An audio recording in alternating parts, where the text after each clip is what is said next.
What's up, guys? It's TechnoViking23 coming to you today with some more Destiny commentary, and we're going to be talking about the Taken King today. And in my opinion, we're going to be talking about what are the biggest problems with this expansion so far. The expansion has been out for quite a while now, at least enough time for everybody to have experienced it.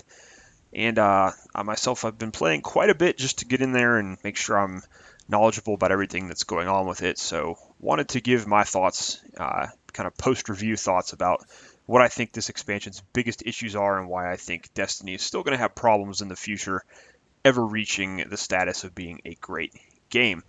So I'm going to try to keep this short, try not to ramble too much, but bear with me, guys. I'll try to put some timestamps down below if you want to see a particular section. But the first thing I wanted to talk about with the Taken King is that it seems to be like this game and expansion has just been a huge slap in the face to anyone who enjoys playing the game solo. They've definitely made the content a lot harder to solo, whether we're talking about the new story missions, or we're talking about a lot of the quest systems that are in the game now. A lot of the content, if you want to get some of the better gear and really reach a lot of the end game, before you could solo quite a bit in Destiny unless you wanted to play the raid. But now it seems like they've even made some of the general stuff just way too difficult in this game for your average casual player to be able to solo it. So it's almost like the direction they're really taking this game in is saying, oh, if you don't have, 2 or 3 buddies, or your fire team is 6 for the raid or for Court of Oryx or whatever you want to do, then tough luck. You're SOL. You can't really do too much in this game. And this is not just my opinion, but I've talked to several other people who are playing the Taken King, and it seems to be that's a general consensus, is that all of the content has been made quite a bit more difficult in terms of what you're able to do solo versus what you could do in the game before. And that's kind of a crappy thing, because I am a big MMO player, and a lot of people try to compare Destiny to an MMO all the time. It's not an MMO, let me tell you that. It definitely is not. But we're not going to get into that. What I just wanted to talk about was, when I go into an MMO, and one of the things I really enjoy about a lot of the MMOs I played is you really can do whatever you want as a player. You're not kind of steered into one certain play style. If you want to go out and solo and just kill a bunch of trash mobs, or even solo some lower level dungeons, or just play your quest content solo, you're able to do that. Now, I'm a person who likes to play the game both ways. I like to play solo a lot of the times. I don't have a lot of friends who play video games anymore, so I do find myself having to solo quite a bit. And, I also like to do team and group-based content. So Destiny, I used to enjoy being able to go solo and do a lot of the events and the story and the quest system and all that. But now it just seems, like I said, that they've really kind of ramped up the content to where you have to at least have 2 or 3 people to do most of the activities in the game. And, those old MMOs, the other thing, too, is they all have social systems in place that allow you to easily find people. And that's still something in Destiny I think is lacking and still hurts the solo player, is that if you want to be able to find people, if you don't have friends that play the game, you still basically have to use the looking for group site, or you have to use the forums. And that all takes a very long time and is very difficult to do for your average person. Myself personally, I've not really had too many good experiences with LFG. I know a lot of the proponents who are against matchmaking will tell you to keep using LFG, but really have not had a lot of luck with that site. But I'm not going to get into that here. So that's just the first thing I feel with this game, is that they really are making it so if you don't have a long friends list, it's really going to be tough to do a lot of the stuff in the game. So number one, slap in the face to solo players with this expansion. The second thing I wanted to talk about is that RNG in this game is still terrible. Now that's one of the things Luke Smith and all the little cronies at Bungie were talking about, how, we've heard all your complaints and there's going to be a new system in Taken King where, you don't get the same gear you already have, and it's going to give you better loot, and it's going to pay attention to what you've already gained in the game. That is utter bullcrap. That is not the case, and I know a lot of people on Reddit and the forums and Bungie have been complaining about this. I've talked to a lot of my friends who play the game. They're complaining about this, and I've experienced it myself. You keep getting the same stuff over and over and over again, and this is very evident with the Crypt Arc, especially with Zero, with those 3 of coins now, where you can now get exotic drops off of majors in the game. When you kill bosses, you have the chance to get those exotics. I keep getting the same stuff over and over and over again. I cannot tell you, I've been using those 3 of coins, which themselves personally did not have a great drop rate originally. Now it's been nerfed, of course. I bought 15 of the new ones after they patched it and went through, and I only think got 2 exotics that dropped after doing 15 strikes. So not a great drop rate. But anyways, prior to that, they were dropping a lot more frequently, and I managed to get quite a few of those. I got a bunch of primary exotics. I was all excited thinking I was going to get some new Taken King stuff. And no, I got like 5 Suros regimes in a row. I'm not even kidding. I got like 5 of the year 2 Suros regimes, then I got 3 of the year 2 last words, and it keeps giving me the exact same stuff. I bought some of those helmet engrams from Zur, and it gave me like 5 of the new Hunter Skyburner helmet. Just the same thing over and over. Now they do have. I've kind of seen what Bungie's done with this. They said it would give you kind of different gear. What they've done is they've taken the exotics and they've changed some of the perks on them, especially the armor. So you'll get, you can get the same exotic helmet, but it might have different discipline and different intellect, or it might have strength and intellect, or strength and discipline. They changed the statistics on the armor, so now you're going to get the same thing to drop every single time. But their whole disclaimer is, oh, since it's got different statistics on it, it's not the same. But I've been seeing this happen to myself. When I go to the Crypt Arc, even with the blue engrams, I just keep getting the same crap over and over and over again. And I know it's supposed to give you, everybody's talking about, oh, equip your highest level stuff so you'll get highest level drops. That hasn't been seeming to make much of a difference. I believe my Warlock's at like 293 when I max out the gear. And I'll go to the Crypt Arc with a bunch of, blue engrams and even some legendary engrams. And even though I'm at 293, I still get stuff from him that's between 260 and 275. So it's not even useful. I can't even use it to infuse. It's only really useful to use to get weapon and armor parts. So that's really a big issue I see with this game is the RNG is still god awful. And one of the worst things too is with the raid now. The raid in this game is very difficult. And it's like I think, along the lines of Vault of Glass. I think it's even a little bit better than Vault of Glass. But the drop rate on the items in the raid is just horrendous. It's almost like we're going back to Vault of Glass with how you have to keep grinding the raid over and over and over again just to get like one drop.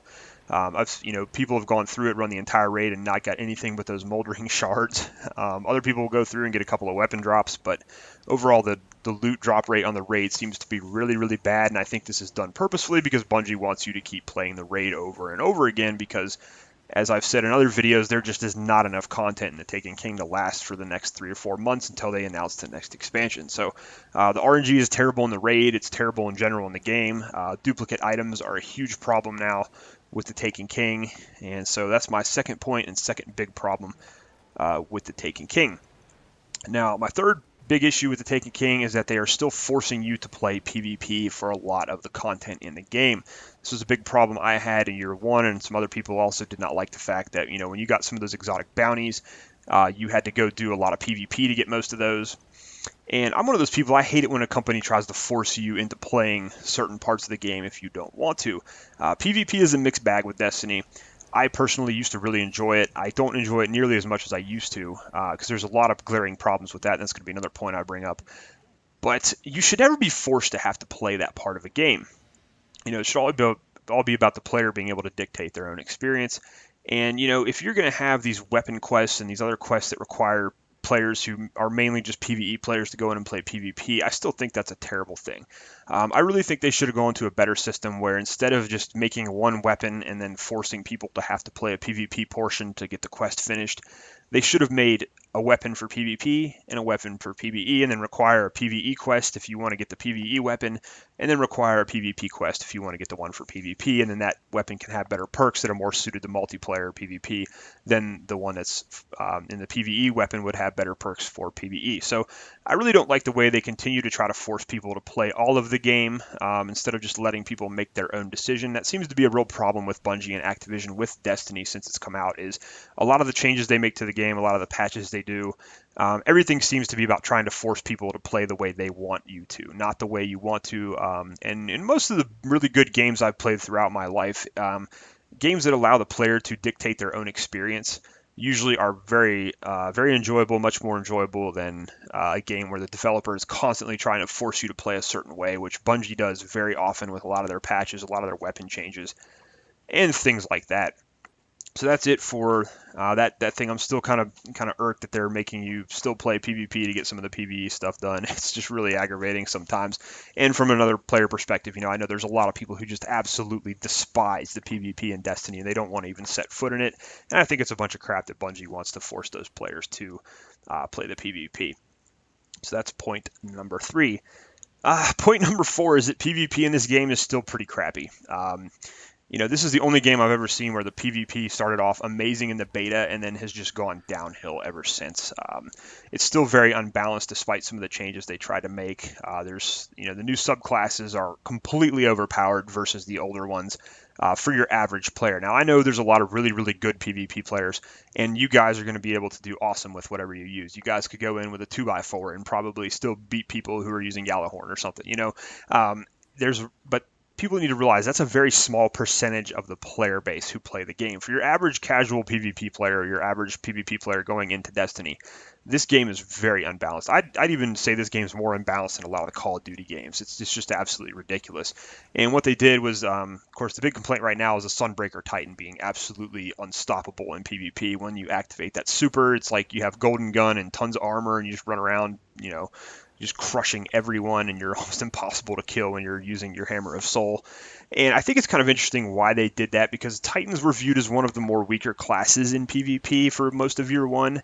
And it's like, instead of just fixing the problem and balancing the subclasses so that they're averaged, across the board and everybody has a chance, it's like they took Titan and said, okay, we're going to give Titan the most OP subclass for PvP now, and just let Titans completely wreck face in PvP to make up for how bad they were in year one. And I'm someone who played Titans in year one. I thought Striker was very good for PvP.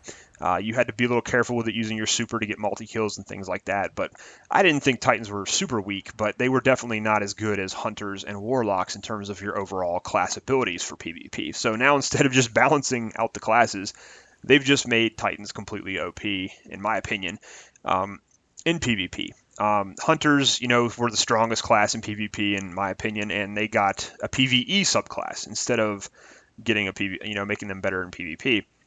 And that also shows a little bit of how another issue with the balance is Hunters were one of the worst classes in PvE because they couldn't generate orbs. They weren't very good at a lot of things in PvE, and now they have what I would consider one of the better PvE classes with Night Stalker. So again, we're looking at a balance problem from Bungie. Instead of making everything appealing and promoting a variety of playstyles and subclasses, they're just putting out new OP subclasses and trying to make them better than the other ones to kind of make up for how weak some of the other stuff was in year one. So PvP hasn't changed much. There's still balance problems. Now, instead of seeing a lot of Thorn and Last Word, you're seeing a lot of Scout Rifles and Pulse Rifles. So again, it's just Bungie, it's like they took the weapons no one was using and said, let's make these super powerful so everybody wants to use those guns now, and let's make everything else suck so no one will use that stuff. And again, it's just play the way we want you to play the game. Use the weapons we want you to use. And they've just moved the meta over to different types of weapons. Shotguns are still a huge problem. They did not fix shotguns. Shotguns were not balanced whatsoever. The year one shotguns are still being used quite a bit in the game. The ones people got those perfect reforging rolls on. And it's just really aggravating. PvP is still a shotgun fest when you go in there most of the time. There is a little bit more variety of primaries now. Scout rifles have been made really, really good. Mida multi-tool absolutely destroys in PvP now. So does Bad Juju as a pulse rifle. The Messenger is still really good. Red Death is really, really good now. So there's a lot of, still the same deal. It's like, instead of, having 7 or 8 different weapons people are running, you're still seeing people using the same 3 or 4 weapons. And it hasn't changed. It's the same balance problem we had before. So PvP still needs a ton of work in this game. And like I said, it's the only game I've seen where the beta started off the best and it's just gone completely downhill ever since. So, and one other thing with PvP that's still a huge glaring issue in my mind is we still do not have private matches. This game's been out for a year.